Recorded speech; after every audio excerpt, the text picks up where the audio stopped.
Part 3, Sexual Orientation and Fluidity.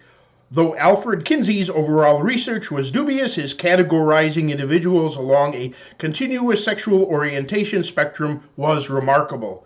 On his Kinsey scale, 0 represented exclusive heterosexuality, 6 represented exclusive homosexuality. Many people fell midway between the sexual orientation continuum. Today, numerous sexual orientation tests exist. I've taken every one available, including Kinsey's original. Most will describe you as either gay, straight, or bisexual.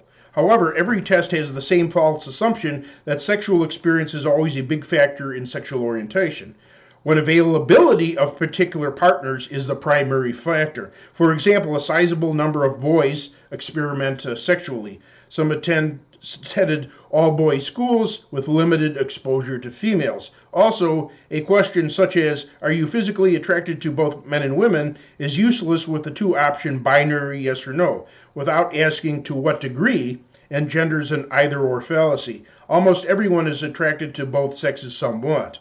Even the question, who do you think about sexually, opposite sex, same sex, or both, has limited value without asking how frequently for each. Summarily, these tests are beyond useless. The idea of an orientation test is brilliant, but these tests are too poorly designed. Another false assumption is that all straight men are repulsed by gay porn. Without being offended, they cannot be straight. Now I find worms repulsive, but some have eaten piles of live worms like spaghetti at a fine Italian restaurant. We realize it's absolutely no indication of a sexual orientation toward worms. It's simply a personality variation. Likewise, we should realize that indifference towards porn is relatively meaningless. Actually, if a man had dozens of sexual encounters with both men and women, asking specific questions about his ability to maintain an erection and ejaculate in each case would logically be a precise, infallible determinant of sexual orientation. Instead, even doctors, sociologists, and psychologists are often clueless about sexuality. Consequently, millions are being steered in a direction entirely unsuitable. Despite residing on either pole, nobody is insurmountably affixed into either delineation. Gay men fall into two groups, those with heterosexual experience who have functioned adequately and those who never had opposite-sex relations. Homosexual tendencies can be cultivated and germinate, while heterosexual functionality is allowed to wither, giving the illusion of absolutes. No brain or bodily configuration prevents heterosexual function or any structure missing in homosexualists, which is present in heterosexuals. Therefore, anyone with sexual function can potentially function heterosexually. In time, individuals can be somewhat reoriented, demonstrated by straight men practicing homosexuality in prison.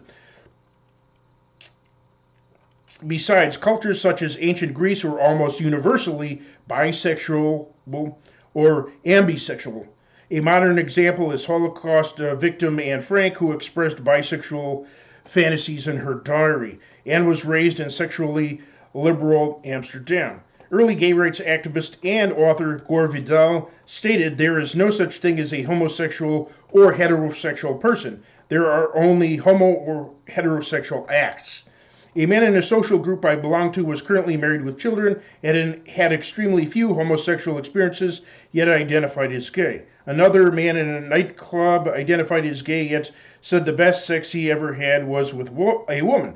These circumstances prove that the gay label is highly politicized. Before the time of widespread political correctness, Gay Association Administrator Gene Fowler, whom I met in 1986 along with his partner Wayne, admitted that 50% of so-called gays quit that involvement and become satisfactorily married. Besides, the idea that homosexuals demand a specific gender is completely unbiblical.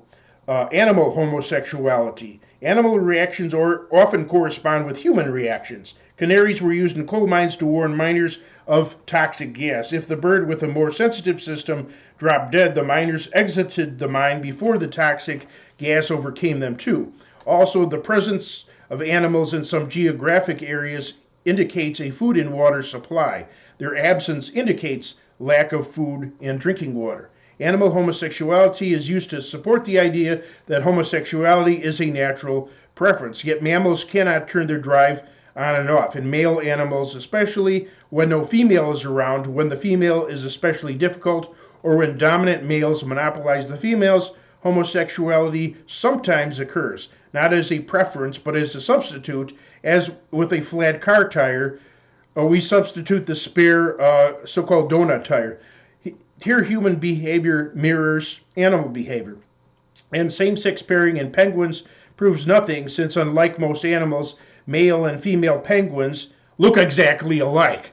And those same-sex pairings only last a couple years until the penguins mate with the opposite sex when they're older. Besides, some animals mate with their partners, others eat their mate after sex. Using animal, some animals mate with their parents or children. So using animal relations to justify human relations is nonsense. You got to see part 4.